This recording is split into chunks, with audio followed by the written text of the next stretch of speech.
Got 97 CRV. The window will go down but not up. Speaker won't work on the passenger side. And this is the most common issue if you guys have CRVs. You see the 2 wires right there? Came unplugged because the door pushes on the connector and pulls them out. So we're gonna be fixing that.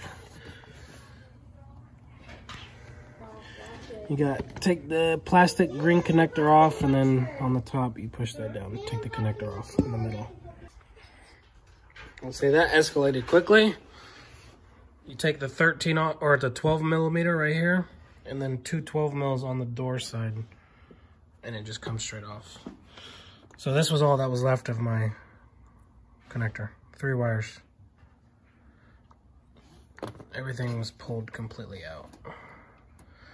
So I'm probably going to go to the junkyard and cut a connector from up here and extend all these wires so that it does not pull out of the connector anymore.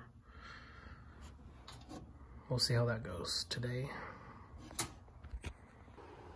After a pick and pull trip later, got a plug, all good, reran that, got them all together here. Gonna use a little bit more electrical tape, tape it up. It should be safe though from the splash guard behind the wheel.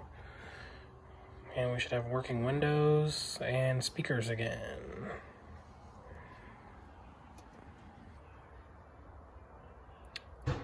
Final product.